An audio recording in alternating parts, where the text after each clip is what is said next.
I really was not sure how I wanted to intro the vlog for this week.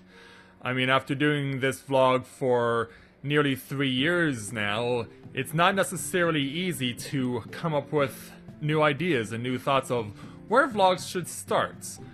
But then, it dawned on me. I should probably start with one of our good and dear friends. Our regular viewer Lou, who's been playing this game with me for 4 years now, plus now actually, just over 4 years, who is actually with us in game, but is also right now, as we speak, at the Final Fantasy XIV Fan Festival Winter Edition in Paris, taking in all the sights and sounds of the event and enjoying every single moment of it. And while he's taking the opportunity to take a breather, he's also just chilling out here in game, here in his chambers at our FC house.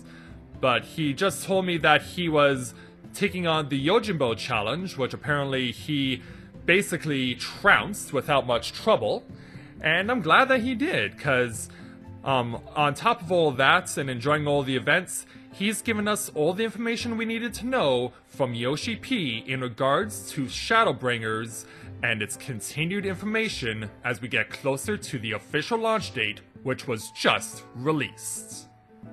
So with that in mind, greetings people of the world, Matthew back with you here at Novara Autism for another edition of the Tales of Eorzea vlog here on Final Fantasy XIV's Exodus server.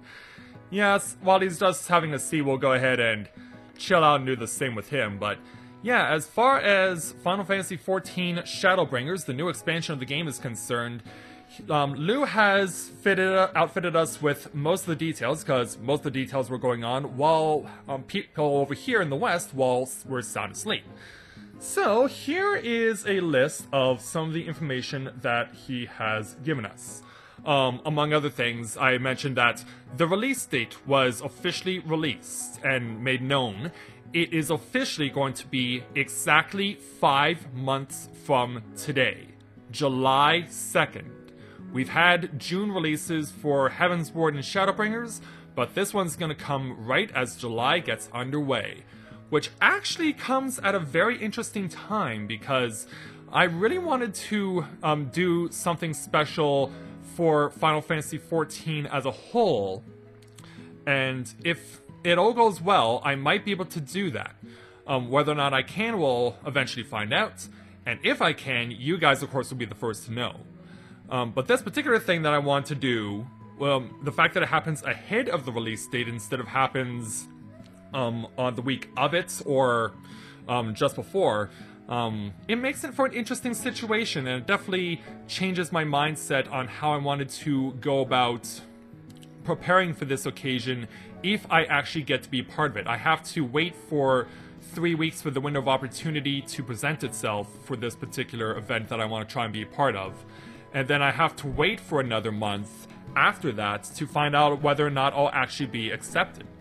So, suffice it to say, I really want to do my part to contribute to helping to get the word out about the release of Shadowbringers as much as I possibly can through the means of which I intend to do so. So, whether or not I can actually accomplish this and pull this off remains to be seen, because there's stuff that's pending right now that I'm waiting on for information, and I just want to do my part, contribute to getting the word out, and if it all goes well, we might be able to accomplish what I hope to do. So, we'll see how it all unfolds. So, as I mentioned, July 2nd is the official release date. People who get pre-order will get the early access on June 28th.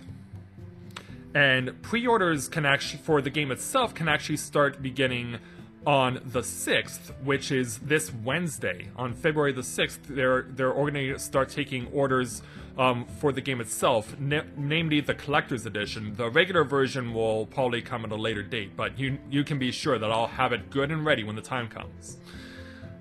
In addition, they've officially released the first new job of the game, which will be a tank role, and will actually start at level 60 as opposed to level 50 jobs that we saw in Stormblood with Red Mage and Samurai. So we're going to be getting to see the Gunbreaker introduced into Final Fantasy XIV, and it will be based on Squall from Final Fantasy VIII, who used a gun blade, which is basically a revolver with a sword blade attached to it. So if you ever played Final Fantasy VIII, which is one of the worst Final Fantasy games ever, you'll know that Squall definitely was a notorious character as a lead hero for that game. And the way he had the weapon that he did and used it was certainly one of the most unique weapons ever seen in Final Fantasy. But it'll be interesting to see how they implement it within Final Fantasy XIV, because the way it was used in Final Fantasy VIII, you had to initiate the attack, and then, in order to maximize damage, you had to hit a button in order to, and time it right, to maximize the effect of your attack. So it'll be interesting to see how they implement that here into Shadowbringers when that comes out. And we'll get the information on the other job once it becomes available. Of course, we all know, thanks to the conclusion of the Zodiac Grave story, with Fran from Final Fantasy XII being introduced at the end of it, that the Viera will be coming back as an official race into Final Fantasy XIV. The teasers have only shown us female Viera. It'll be a crime if we don't get to see male Viera, because, yeah, for those who may be familiar with Final Fantasy XIV 1.0, when it launched, you could only play Mikote as female, and you could only play Rogadin as male. So it'll be interesting to see if we actually see male Viera on launch, or if it gets released later.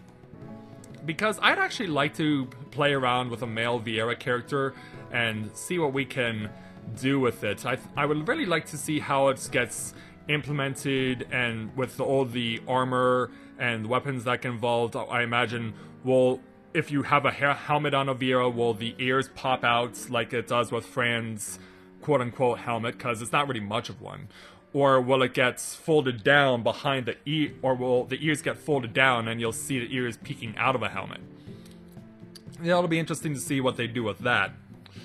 And also, they're already talking about some of the content as far as patch 4.57 as well.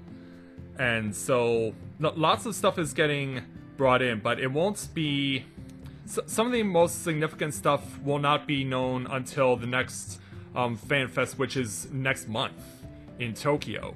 So, at least we know what some of the things that are going to be going on. One of the things that's also being brought aware to our attention, the new 24-player challenge will not... we've seen Final Fantasy XIV do 24-player challenges based on the Crystal Tower from the original Final Fantasy, as well as stuff influenced from Final Fantasy XII in both Heaven's Ward and Stormblood. But the new 24-player raid will have nothing to do with any previous Final Fantasy game. The people responsible for it are actually the people who created Nier Automata. So that in itself is quite a deviation, but keep in mind, Nier Automata is a Square Enix game. So how they will implement Nier into Final Fantasy XIV, we'll just have to wait and find out, because obviously it will not come right away, because tradition dictates that we get to see the 8-player challenge first, like we've seen with Alexander and Omega, and then in the odd number patches, then we get to see the 24-player raid. So we'll see what happens, not only with that, but also with whatever they decide to come up with for an 8-player challenge. Maybe if I scroll down the list here, I'll get more information on that. Oh no, that's not it. Okay, yeah, the rest of this is just pictures, including a first sneak peek at the one of the newest primals that will be introduced into Final Fantasy XIV, known as Titania, probably best known to video gamers as a planet in the Star Fox universe, but to people who are familiar with Shakespeare as a character from the play A Midsummer Night's Dream. So, will this new primal Titania be like a pure female version of Titan, or will it be actually inspired by A Midsummer Night's Dream? We won't know until we actually get to see the full battle itself, and of course, Now that we are into the territory that we are, primals always come in pairs, because in Stormblood we had Susano and Sri Lakshmi, in Heavensward we had Ravana and Bismarck. So what are they going to do when they bring Titania to Final Fantasy XIV?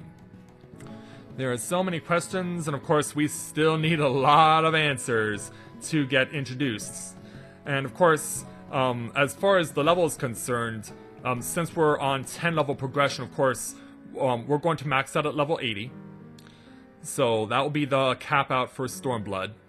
Or not Stormblood, for Shadowbringers. And so, yeah, those are some of the things that have been explained to us, with Lou giving us the information, him being in Paris right now, and just, it's really cool that someone we know gets to go to these events, and we're very grateful for him being a part of our free company, and for helping to be so knowledgeable about everything that there is to know about Final Fantasy XIV. I just feel really grateful to have a friend like this, and if I can accomplish what I seek to do with Final Fantasy XIV in the way that I hope to do it, I would really like him to be a part of it. It would really be cool to actually meet the guy face to face for the first time ever, because I've only ever talked to him over the course of the last 4+ years. If I can pull off what I plan to do, it would be really cool to have him be a part of it. It would really be worth our while, and I know you guys would definitely enjoy it too. And I think the Final Fantasy XIV community as a whole would feel the exact same way. So they're just getting ready as far as the event is concerned right now for the cosplay contest. The fan festival still goes on until tomorrow. And yeah, with our friend Lou chilling out in Paris and having the time of his life, I can only imagine how many more stories he's going to regale us with as we get ready and move ever closer to the launch of the new expansion, Shadowbringers. So that's going to do it for this edition of the Tales of Eorzea vlog. As always, if you have a character here on Exodus or looking to create one in Exodus and you're interested in joining our free company, we'd be more than happy to have you with us. So yeah, as we chill out with Lou here in the in his own chambers here in the free company house, thanks very much everyone for watching, and until next time everyone, this is Matthew at Navora Autism saying take care, and I'll see you soon.